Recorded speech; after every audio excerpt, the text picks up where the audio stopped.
El diseño inteligente en realidad no es una teoría científica, porque una teoría, para ser considerada teoría, pues debe cumplir con diferentes características, ¿no? Todas las características que al final encontramos en el método científico.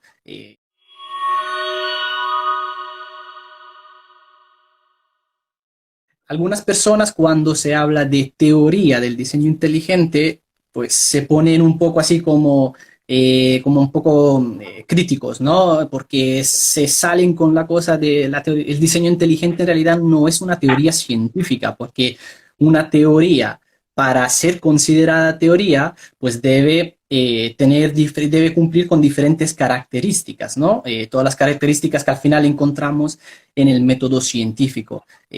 Algunas de esas cosas tienen que ser, por ejemplo, que debe hacer diferentes inferencias lógicas, debe ser falseable, debe ser parsimoniosa, y etcétera, etcétera. No vamos a estar diciendo exactamente en qué se basa el método científico. Y entonces es etiquetada como una pseudociencia, es decir, algo que en realidad no es ciencia, ¿no? Como por ejemplo hoy en día podríamos hablar de otras pseudociencias también, pues que antiguamente sí se consideraban como ciencia y actualmente no.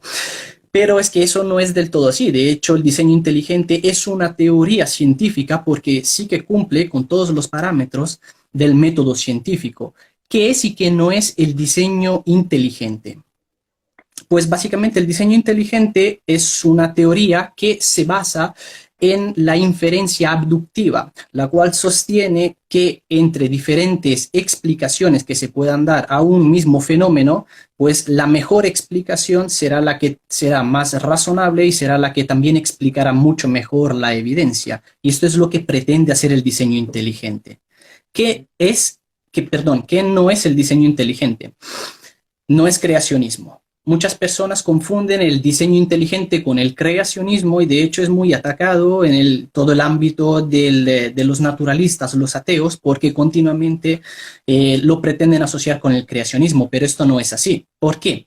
Porque el creacionismo básicamente viene a ser una postura que empieza con la religión a través de un determinado libro religioso. Por ejemplo, en el caso del cristianismo podría ser con la Biblia, y de forma más concreta con el libro de Génesis, y después trata de relacionar con esa doctrina religiosa los diferentes puntos científicos, las diferentes evidencias científicas que hoy en día tenemos. Mientras que en cambio el diseño inteligente no es así. El diseño inteligente, número uno, no empieza con un libro religioso, sino que empieza con la ciencia, y como decía antes, el método científico, exactamente. O sea, para hacer ciencia se tiene que hacer de la manera correcta. El diseño inteligente no nos habla de un Dios como tal, es decir, de un Dios de una religión en particular o de diferentes religiones en particular. El diseño inteligente no termina en un libro religioso.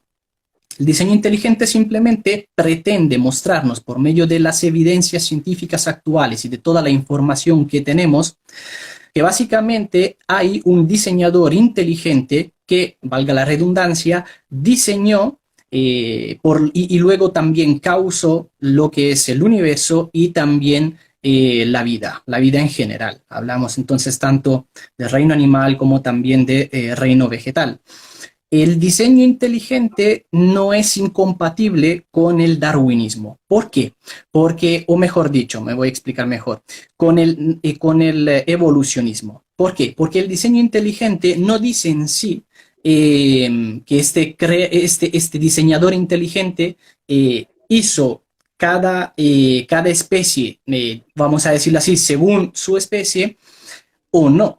El diseño inteligente lo que pretende decir es que simplemente la evidencia científica apunta a un diseño. Es decir, que el diseño inteligente lo que sí sostiene es lo que es conocido en biología como microevolución y no macroevolución, o por lo menos no la macroevolución del neodarwinismo en términos de evolución aleatoria, en términos de evolución ciega, es decir, algo que se haya dado simplemente por se me fue la palabra, por la selección natural, discúlpenme, por la selección natural y también por los diferentes cambios genéticos que se podrían llegar a tener. ¿Y por qué? ¿Por qué afirma esto el diseño inteligente? Básicamente porque eso es lo que nos muestra la evidencia científica.